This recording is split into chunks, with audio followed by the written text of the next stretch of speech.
शादी के 7 दिन बाद बीवी ने कहा चलो हनीमून पर चलते हैं, लेकिन वापस आया सिर्फ एक नाम और एक मरा हुआ चेहरा जिसकी आंखों से खून बह रहा था। ये ट्रिप नहीं थी, एक ट्रैप था। राजा और सोनम की शादी एक सपने जैसी लग रही थी। सोशल मीडिया पर दोनों को लोग परफेक्ट कपल कहते नहीं थकते थे, लेकिन किसी को नहीं पता था कि इस शादी के पीछे एक साजिश थी, और उस साजिश के पीछे सिर्फ इंसानी चाल नहीं बल्कि एक परछाई भी थी जो अब तक किसी को दिखाई नहीं दी थी। शादी के एक हफ्ते बाद सोनम ने राजा को एक ट्रिप पर चलने को कहा। हनीमून के नाम पर वो दोनों मेघालय के एक पुराने हिल स्टेशन पर पहुंचे, जहां उन्होंने एक सस्ता लेकिन अजीब सा दिखने वाला रिजॉर्ट बुक किया। नाम था वुडलैंड स्ट्रीट। वहां के स्थानीय लोगों के मुताबिक ये जगह पहले एक ब्रिटिश अधिकारी का घर हुआ करता था। कहा जाता था कि उस अंग्रेज की पत्नी ने इसी बंगले में आत्महत्या की थी, और तब से यहाँ अजीब घटनाएं होती हैं। कई कपल्स यहाँ रुकने के बाद गायब हो गए, या उनमें से एक की मौत हो जाती है। लेकिन इन बातों को राजा ने लोकल डराने की बातें मानकर नजरअंदाज कर दिया। राजा बहुत एक्साइटेड था।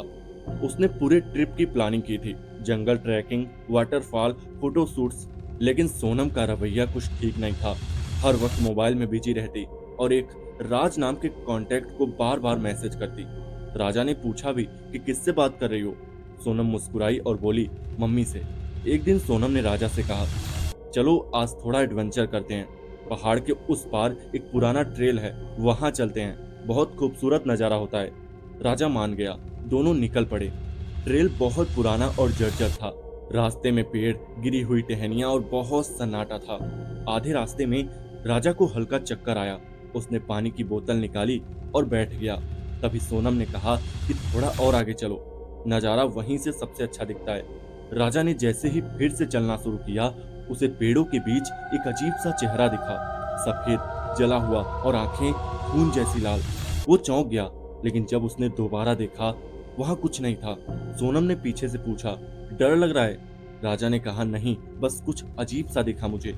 तभी सोनम ने एक अजीब लहजे में कहा, डरना चाहिए, क्योंकि आज तेरा आखिरी दिन है।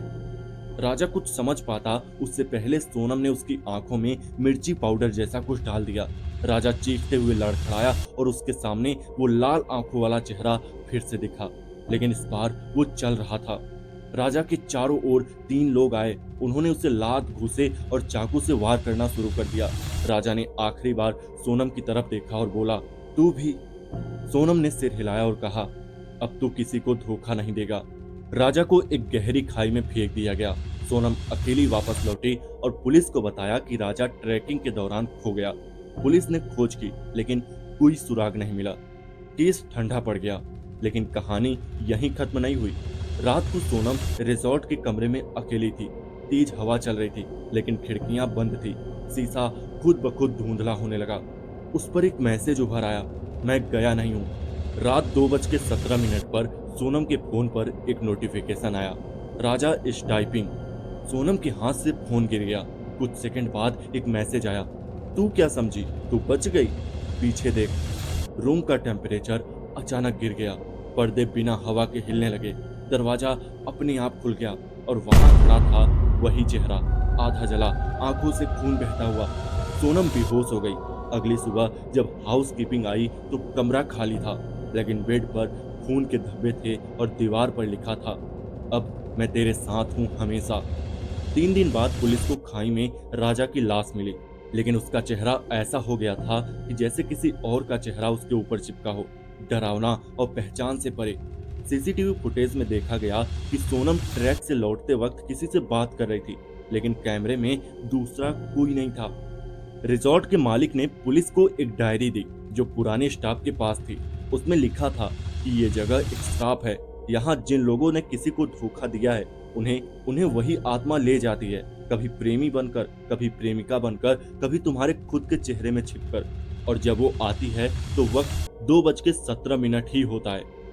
अब भी जो कपल वुडलैंड स्ट्रीट में रुकते हैं, उन्हें रात 2:17 पर एक मैसेज आता है, मैं यहीं हूँ, तुम्हारे पीछे। जो डरता है बच जाता है, जो मजाक उड़ाता है वो कहानी बन जाता है। राजा और सोनम की कहानी अब सिर्फ खबरों में नहीं, बल्कि उस रिजॉर्ट की दीवारों में कैद है। रात को वहां से गुजरो तो एक आवाज सुनाई देती है, तू भी आएगा मेरे साथ। तो दोस्तों, कैसी रही ये कहानी हमें कमेंट करके जरूर बताइएगा, और चैनल पर नए हैं तो चैनल को सब्सक्राइब भी कर लेना। तो चलिए, मिलते हैं ऐसी किसी और कहानी में, तब तक के लिए बाय।